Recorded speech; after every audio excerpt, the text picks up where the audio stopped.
Yesterday I tested a Big Mac by itself and got this result right here. Today I'm going to eat another Big Mac, but before I do that, I'm going to mix 1 tablespoon of apple cider vinegar in a glass of water and drink that before I eat the Big Mac to see if it can help reduce the blood sugar spike. So first we're going to start with the apple cider vinegar. And now for the burger.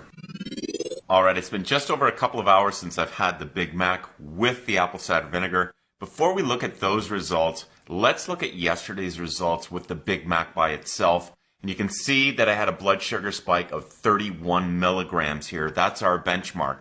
Now let's look at today's results with the apple cider vinegar. And you can see here that I only had a blood sugar spike of 24 milligrams. And that's about a 25% reduction in a blood sugar spike, which is pretty good.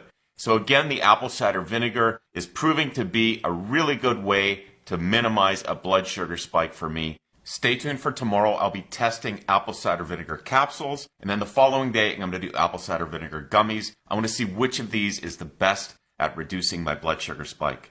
Remember that individual results will vary. Always test your blood sugar and stay tuned for more. The other day, I tested apple cider vinegar with a Big Mac to see how much it would reduce a blood sugar spike. And today, I'm going to do the same thing, except I'm going to try apple cider vinegar capsules instead. I like the idea of taking capsules instead of drinking apple cider vinegar, so I'm really hoping today's test is going to work. So first we're going to start with the apple cider vinegar capsules.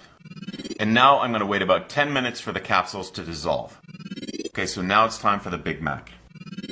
Alright, it's been about 2.5 hours. Before we look at the results, let's have a look at the past results with the Big Mac here by itself. The blood sugar spike here is 31 milligrams. That's our baseline without any apple cider. And here's the Big Mac with a tablespoon of apple cider vinegar in a glass of water beforehand. That spike was reduced to 24 milligrams, which is much better. Now let's look at today's results with the capsules.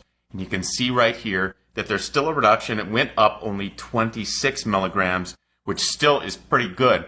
Not as good as the apple cider vinegar, but still a significant reduction in my blood sugar. So the good thing about the capsules is I can bring them with me if I want to go out for dinner. You should always remember that individual results will vary, especially with things like this, and especially if you're diabetic. Stay tuned tomorrow. I'm testing the apple cider vinegar gummies. A while back, I used regular apple cider vinegar to help reduce a blood sugar spike caused by a Big Mac. Today I'm going to do the same test, only I'm using apple cider vinegar gummies to see if they are as effective at reducing a blood sugar spike. So the recommended serving size for this is 6 gummies, so we're going to start with that first.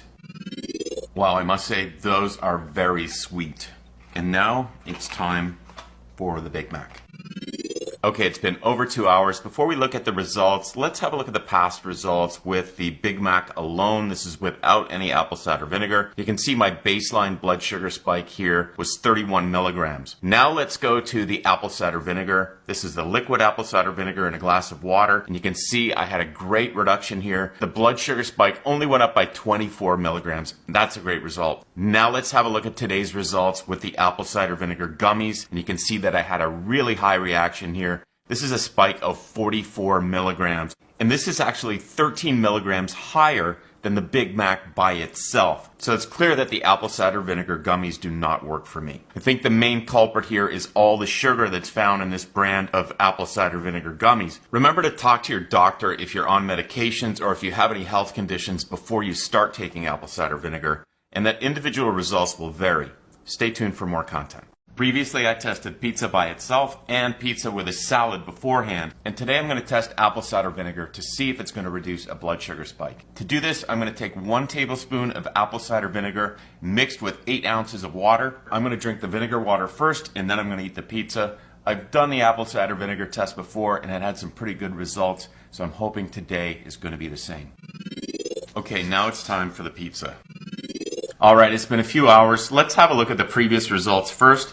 This is the pizza by itself. It went up 66 milligrams, which is a big spike. And this is the pizza with a salad beforehand. That went up 49 milligrams, which is better. And now let's look at today's results with the apple cider vinegar. You can see here there's a big difference. These are the best results of all. The spike here only went up 39 milligrams, which is a really good result. And what's really important to look at here with all of these tests is the amount of time that I'm spending in that red zone. And you can see here with the apple cider vinegar, there's much less time spent than there was in the other two tests. especially the test without anything at all, just the pizza. Pizza by itself is not good for me, but the apple cider vinegar really does a great job of reducing a blood sugar spike for me. Remember that individual results will vary. This stuff works really well for me, but you should always test it for yourself to be certain. Stay tuned for more.